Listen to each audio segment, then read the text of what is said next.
오늘 사건 큐브의 키워드 함께 만나보겠습니다. 네, 큐브의 키워드는 왜라는 키워드 가지고 왔는데요. 앞서 보신 정경심 동양대 교수의 항소심 선고 공판에 대한 내용 오늘 다뤄보겠습니다. 왜 항소심은 징역 4년의 선고를 유지했는지, 또한 그 내용을 들여다보면 벌금과 추징금은 또 감경이 됐는데요. 이 내용들 저희가 좀 살펴보도록 하겠습니다. 김수민 평론가 이어서 함께해 주실 거고요. 이호영 변호사 모셨습니다. 어서 오십시오. 안녕하세요. 예. 정경심 교수 항소심 선고 공판이었습니다. 일단 짧게요. 두 분에게 이제 총평을 좀 먼저 들어볼 텐데, 이호영 변호사께서는 재판 결과 어떤 평가 주시겠습니까? 네, 그 사실이 밝혀지는데 이렇게 오래 걸리는구나 예. 이런 생각이 들었고요. 결국은 진짜 대한민국을 들었다 놨다 했잖아요. 이 조국 전 법무장관 일가와 비롯해와 관련된 이 사건에 대해서 결국은 사실관계에 대한 법원의 판단은 오늘 나온 것이다라고 이제 평가할 수 있을 것 같고요. 예. 그것에 대해서 다만 이제 그 피고인 측은 뭐 사실관계에 대해서도 지금 인정을 하고 있지 않기 때문에 예. 사실관계가 최종적으로 확정되는 것은 대법원 상고심까지 지켜봐야 된다라는 전제하에 말씀을 드리자면 예. 어쨌든 그 입시 비리와 관련된 그 7대 스펙과 관련된 그러한 위조 사문서 작성 행사, 그다음에 뭐 공문서 허위 공문서 작성죄 이런 것들이 다 이제 유죄로 인정이 되어서 예. 피고인 측 입장에서는 대단히 좀 억울하다라는 어떤 그런 이제 반응이 나올 수밖에 없는 상황일 것 같고요. 예. 다만 뭐 판결을 선고한 재판부 입장에서는 이런 입시 공정성에 대한 믿음을 훼손했다. 예. 이런 점에서 이제 피고인 측에 대해서 사실 법정형에 비해서는 좀 엄벌을 선고한 것이라고 평가할 수 있습니다. 그래서 결국은 사실관계와 그에 대한 법원의 판단 이것에 대해서 중간 결과는 나왔지만 예. 최종 결과가 나오기까지는 조금 더 지켜봐야 될 수도 있겠다 이런 생각을 해봤습니다. 끝까지 지켜보자는 말씀이신데, 이제 피고 쪽은 억울할 수도 있겠다 이제 이런 표현 주셨습니다만, 그 피고 쪽, 즉 정경심 교수 측 변호인이 밝히기로는 10년 전 입시제도 하의 스펙 쌓기를 현재의 관점으로 재단하는 시각이 바뀌지 않아 답답하다, 이런 표현도 나왔네요. 김수민 평론가께서는 오늘 선고 어떻게 평가해 주시겠습니까? 오늘 유죄를 선고받은 거는 피고인 한 명이지만은 저는 대중적인 어떤 눈길 돌리기식 선동 또 같이 단죄받았다라고 봅니다. 최근에 그 서울대 세미나 참석 여부를 가지고 굉장히 큰 쟁점이 됐는데, 증인 진술을 바꿨다 등이. 네, 이거는 뭐 유도 경기에서 옷깃에 묻어 있는 먼지 하나 잡고 업어치기를 하겠다라고 하는 겁니다. 뭐냐면 이 입시 비리 혐의 관련해서 7대 허위 스펙이거든요. 그러니까 서울대 공익인권법센터뿐만 아니라 여러 기관에 동양대, 단국대, 공주대, 호텔, 아쿠아팰리스 등등에 걸쳐서 있는 그 중에 하나만 진짜로 확인이 돼도 업무 방해나 이런 것들이 다 인정이 되는 거거든요. 근데 이걸 가지고 이제 하나의 스펙을 잡고 거기서도 지역적인, 그러니까 이 서울대 공익인권법센터 같은 경우는 조국 교수의 연구실에서 작성되고 출력이 됐습니다. 이것은 문서 위조에 해당하는 것이거든요. 여기서는 사문서 위조가 아니라 허위 공문서 작성인데, 예. 이것을 가지고 세미나에 한번 참석했니 많이 이걸 가지고 논쟁을 벌이고 이랬던 과정들이 이제 사실관계 앞에서 무릎을 꿇었다라고 볼 수가 있겠죠. 10년 전 입시제도화의 스펙 쌓기다, 이런 어떤 언급에 대해서 어떻게 생각하세요? 이게 본질이 문서 위조거든요. 네. 그러니까 뭐 본인들은 스펙을 좀 부풀린 거다라고 얘기를 하는데, 문서들이 정경심 교수나 조국 교수의 PC에서 확인이 됩니다. 이게 진짜 스펙이면은 그 기관에서 발급을 하는 게 맞겠죠. 그리고 예를 들면은 호텔 아쿠아팰리스 같은 경우는 증명서 안에 위조 증거가 있는 게, 아쿠아팰리스가 고유명사잖아요. 그러면 어의 이로 씁니다. 패를. 네. 근데 아의 이로 돼 있어요.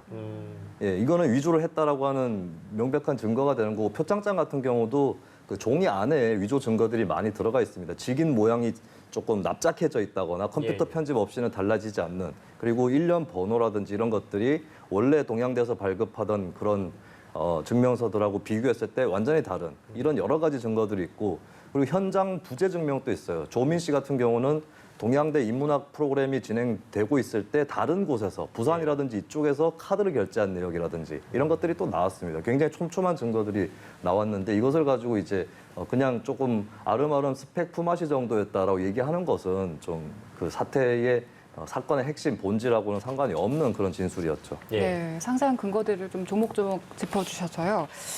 이 부분 먼저 좀 짚고 가겠습니다. 오늘 핵심 증인이 2심에 출석을 해서 그 증언을 번복했잖아요. 1심 때와 달리. 그래서 영상 속의 여성이 조민이 맞다. 이런 취지의 발언을 했는데 이렇게 증언을 바꾼 게 이번 선고에는 얼마나 영향을 줬을까요? 영향을 주긴 줬을까요?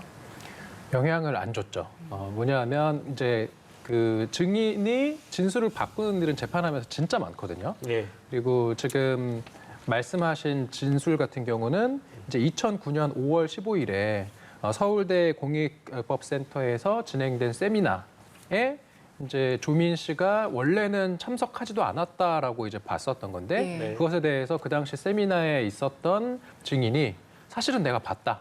그러니까 2009년 5월 15일에 어쨌든 서울대 공익법센터 세미나에는 있었던 것이다라는 이제 그 변호인 측의 주장을 오히려 뒷받침하는 진술이 새로 나왔는데 예. 이제 그것에 대해서 재판부는 그렇다 하더라도 이 판결 선고의 결론에는 영향이 없다 이렇게 본 이유가 지금 이 서울대 공익법센터에 참석했는지 여부가 쟁점이 된 그 쟁점과 관련된 혐의는 뭐냐면 그 서울대 공익법센터 명의의 그 인턴십 확인서거든요. 예. 그러면 이거는 그 서울대 같은 경우는 이제 공공기관이다 보니까 네. 이제 공문서에 해당하는 것이고 공문서 같은 경우는 이 공문서 작성 명의인의 허락 없이 이제 작성을 하면 공문서 위조가 되는 것이고 그다음에 공문서에 적혀 있는 내용이 사실과 다르면 이제 허위 공문서 작성죄가 되는 것이거든요. 그래서 이제 재판부에서 봤을 때는 이제 공익법센터 인턴 확인서가 증명하는 대상은 5월 15일에 세미나에 참석했는지 여부만 가지고 판가름 나는 것이 아니라 예. 2009년 5월 1일부터 5월 15일 사이에 그 세미나를 위해서 인턴 활동을 했다라는 사실을 하나 증명하는 것이고 네. 그러한 사실을 증명해주는 사람이 서울대 공익법센터 센터장이었던 한모 교수라는 그 두 가지 점을 증명하는 문서인데 지금 이거 같은 경우는 어차피 5월 1일부터 5월 15일 사이에 인턴을 실제로 했다라는 것을 증명할 자료가 없기 때문에 결국은 인턴을 안 했다라고 이제 법원에서는 본 거고 그렇게 인턴을 안 했다라고 하면 5월 15일에 세미나 장소에 왔다 한들 예. 그 인턴십 활동이 거짓이라는 사실에는 변함이 없기 때문에 예. 결국은 허위 공문서가 되는 것이고 마찬가지로 이 공문서를 이제 작성한 사람이 그 센터장이 아니라 이거는 이제 조 전 장관이다 이렇게 본 거예요. 예. 그러다 보니까 뭐 핵심 증인이 진술을 바꿨다 치더라도 그것은 5월 15일에 불과한 것이고 그 전에 어떤 인턴 그다음에 그 문서 작성자 이런 것들이 다 거짓이기 때문에 결국은 결론에 있어서는 변함이 없다 이렇게 재판부는 판단을 한 것입니다. 그리고 저 진술 번복에 관련된 그 내용은 그 조국 전 장관 재판에서 나왔던 내용이기 때문에 다른 재판에서 나온 내용이 이제 이번 정경심 교수 항소심에 뭐 당연히 이제 영향을 줄 수도 있고 주지 않을 수도 있다 이제 여러 가지 평가들이 있었습니다만 결론만 놓고 본다면 이제 큰 영향은 없었다. 이렇게 설사 그 밝혀주는 다른 거죠. 재판에서 나온 진술이 사실이라 하더라도 예, 예. 이 사건의 결론이 바뀌진 않는다는 거죠. 알겠습니다. 자 그리고 큰 틀에서는 달라진 선고는 아니었습니다만 달라진 건 있습니다. 그러니까 아까 처음에 저희가 밝혔습니다만 벌금과 추징금 측면에서는 감경이 됐거든요. 이건 이유가 뭐라고 하나요? 네, 그 벌금 같은 경우 감경이 된 이유가 미공개 중요정보 이용죄가 예. 무죄로 돌아선 부분이 있습니다. 이게 줄거리가 어떻게 되냐면 원래 제기된 혐의는 WFM의 공장 가동 소식을 정식 공시 전에 정경심 교수가 접하고 난 다음에 주식을 샀고 그것으로서 이득을 챙긴 다음에 범죄 수익을 은닉했다라고 하는 부분이거든요. 예. 근데 여기에 대해서 이제 정경심 교수 측의 반론 중에 일부 혹은 전부가 받아들여진 것 같습니다. 저도 판결문을 확인하지는 못해서. 근데 예. 그 반론이 어떤 거였냐면은 본인들은 장외 매수를 했다. 근데 장외 매수는 이 미공개 정보 이용에 대해서 처벌하는 건 장내 어떤 시장 질서를 위해서 만들어진 법이기 때문에 장외 매수에는 적용이 안 된다.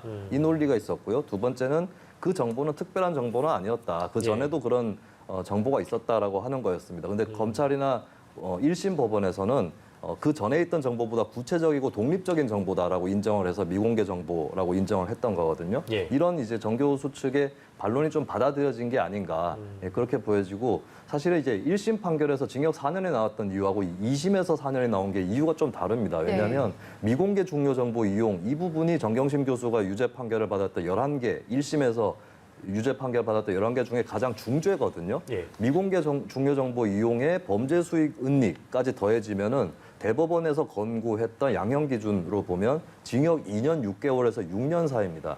그러면 사실 징역 4년형은 그 두 가지 죄만으로도 4년형이 나올 수 있는 거거든요. 예, 그렇기 때문에 이제 이게 좀 중죄였었던 건데 이번에는 이제 그 죄들은 무죄로 나왔어요. 그러면서 벌금형은 많이 깎였습니다. 네. 대신에 징역은 왜 그대로 유지되었느냐? 입시 비리 문제는 사실 1심에서 별로 양형에 반영이 안 됐었다고 봐야 돼요. 비유하자면 1심의 후보 선수 시합에 비유하면 1심의 후보 선수로 뛰었던 죄들이 주전이 2심에서 됐던 주전으로 발탁이 됐는데 그 후보 선수들 실력이 주전 선수들 못지 않았던 거죠. 그래서 똑같은 징역 4년의 결과가 나왔다. 이렇게 좀 비유해서 정리를 해보겠습니다. 예. 네, 또 달라진 점이 그 김경록 씨에게 증거인닉 교사했던 혐의가 1심에서 무죄였는데 이번에는 유죄로 또 바뀌었네요. 이 부분 굉장히 법리적으로 뜨거운 쟁점이 될 수밖에 없습니다. 1심에서는 왜 무죄가 나왔느냐? 정경심 보수 본인에 관련된 증거였거든요. 그러니까 사실로서의 증거은닉은 맞는데 그렇기 때문에 정 교수가 예전에 그 선고 전에 구속이 된 적도 있었죠. 증거인멸 우려 때문에. 하지만 본인이 본인 관련 증거를 은닉하는 것은 좀 봐주게 돼 있습니다. 법적으로. 그거는 인간의 어떤 본성에 가까운 행위인 것이고 그래서 법적인 의미에서는 무죄가 나왔거든요.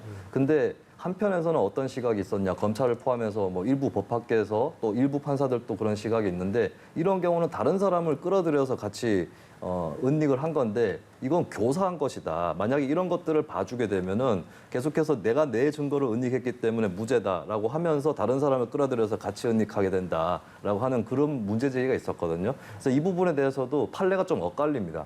어떤 쪽에서는 이거는 단독으로 한 것이기 때문에 그리고 옆에 사람 그냥 도와준 거기 때문에 이거는 법적으로 무죄로 봐야 된다라는 예. 판례가 있고 어떤 판례는 이건 교사범이 맞다. 예. 이게 있거든요. 이게 1심, 2심에서 또 엇갈려 버린 거예요. 근데 정 교수 측에서는 이거를 어느 정도 좀 기대를 갖고 대법에서 임할 수도 있는 게 예전에 대법원 판례는 좀 이런 경우는 무죄다. 이런 게 또 있어서 이 부분은 대법에 또 가봐야 알 수 있을 것 같고 그리고 미공개 중요 정보 이용 또 법리적인 또 해석 차이가 있기 때문에 예. 이 부분 또 대법원에 또 가봐야 아는 그런 또 비슷한 문제들이 있습니다. 예, 이제 하급심은 이제 뭐 사실심이라고 했던가요? 그리고 그렇죠. 이제 대법은 법률심이기 때문에 뭐 새로운 증거가 추가되고 이런 거는 이제 대법 이런 건 없는 거고 1심, 2심이 잘 봤느냐, 그러니까 하급심이 잘 판결했느냐를 이제 대법에서 보게 될 텐데 이제 그 법리 해석은 대법과 달라질 수 있다. 그러니까 이제 증거인멸 교사라든지 이런 부분들은 좀 더 지켜봐야 되는 것 같습니다. 근데 이 부분도 좀 짚어볼까요? 근데 보통 이제 피고가 나는 완벽하게 무죄다라고 하는 경우에 재판부가 보기에 반성을 하지 않는다라고 하면 이른바 이제 괘씸죄를 적용해서 더 형량을 높이거나 강하게 이제 그 유죄를 때릴 때도 있는데 실제 지금 피고, 그러니까 정경심 교수 측은 아니라고 믿고 있고 사실관계도 이것은 무죄다라고 주장하고 있는 거잖아요. 그렇기 때문에 이제 저기 2심에서도 오히려 이게 역효과가 날 수 있었다라고 봐도 될까요? 어떻습니까? 이제 말씀하신 것은 이제 양형 기준 중에 이제 법원에서 그 피고인에 대해서 선처해 줄 수 있는, 다시 말해서 형을 감경할 수 있는 사유 중에 가장 중요한 것이 바로 반성 여부거든요. 네. 예, 반성을 하고 본인이 이제 저지른 죄를 다시는 저지르지 않겠다. 이제 눈물을 쏟으면서 막 반성을 하고 그러면 예. 재판부에서는 피고인이 반성하고 있구나. 이렇게 해서 이제 피고인에게 유리한 양형 사유로 참작을 할 수 있고 예. 이 경우에 형을 이제 보통 그 선고형의 범위가 있으면 그 선고형의 범위를 한번 이제 감경할 수가 있는데 이제 피고인 입장에서는 무죄를 주장하는 경우에 무죄를 주장하면 본인이 죄가 없다라는 주장을 해야 되고 예. 그 경우는 이제 반성한다라고 보기는 어렵다라고 이제 재판부에서 보거든요. 예, 그래서 이제 이 사건과 관련돼서 이제 정경심 이제 피고인 측은 예. 어차피 이거는 본인의 죄를 지금 다 부인하고 다투고 있는 상황이었기 때문에 이제 법원 입장에서는 뭐 반성을 한다라고 참작을 할 만한 그런 사유는 재판 과정에서 드러난 바가 없고요. 예. 그렇다라고 한다면은 이제 유무죄가 어떻게 판단이 나는지에 따라서 이제 올 오어 나띵 게임으로 가는 거예요. 이렇게 무죄 주장을 했을 때 예. 무죄가 나오면은 이제 피고인 입장에서는 너무나도 이제 좋은 것이고 예.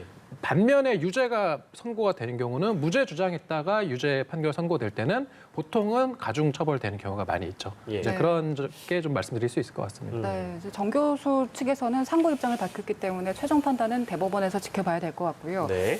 결국에 정경심 교수 이제 조국 전 장관과 공모 혐의가 이렇게 있잖아요. 그래서 오늘 선고가 앞으로 조국 전 장관 재판에도 영향을 미칠까 이런 관심이 모이고 있는데 여기에 대해서는 어떻게 전망할 수 있을까요? 일단 가장 사실이 명확하게 밝혀지는 그런 부분이 문서 위조 부분이었죠. 입시 비리 관련해서. 이 조국 전 장관이 같이 가담을 하거나 조국 전 장관이 주도한 것도 있습니다. 아까 제가 호텔 아쿠아팰리스 말씀드렸는데 그 서류 같은 경우 조 전 장관 PC에서 발견이 됐고 저장자도 이제 조 전 장관으로 가리켜지는 그 저장자로 저장이 된 거거든요. 그러니까 이런 경우는 사실 있을 수가 없죠. 그 파일은 발급처에 있었어야 되는 것인데 그리고 그 발급처들은 인턴을 똑바로 하지 않았다 또는 인턴이 아예 없었다 이런 증언들을 다들 하고 있습니다. 그중에 또 하나가 법무법인 청맥, 그러니까 최강욱 열린우리당 대표가 속해 있었던 그 법무법인 인턴, 이건 아들 문제인데 이것 같은 경우도 똑같이 조국 전 장관이 자기 컴퓨터에서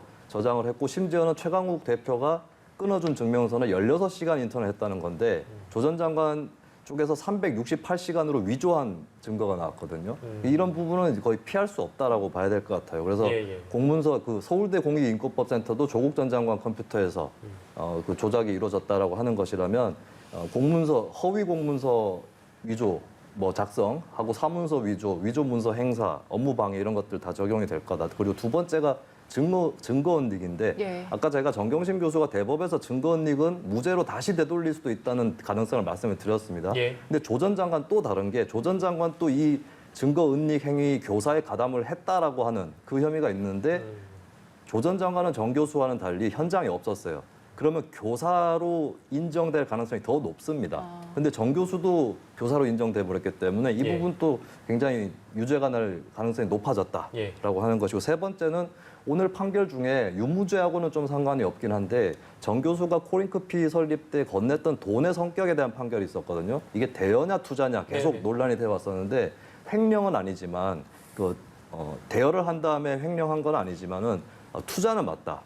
예, 투자는 맞다라고 했어요. 근데 조국 전 장관 민정수석 때 그 돈을 대여라고 신고를 했었거든요. 그래서 허위 재산 신고가 해당할 수 있습니다. 크게 이 세 가지 갈래인데 그 중에서도 특히 이제 문서 위조에 관련된 부분 이거는 워낙에 증거들이 탄탄해서 조 전 장관 1심에서도 굉장히 이제 피고인에게 불리하게 작용할 것 같습니다. 여전히 쟁점들이 많이 있는 것 같습니다. 상고 의사를 밝혔기 때문에 이제 대법 판결을 또 기다리게 됐네요. 오늘은 정경심 교수의 항소심 이야기 다뤄봤습니다. 오늘 사건 큐브는 이호영 변호사, 김수민 평론가와 함께했습니다. 고생하셨습니다.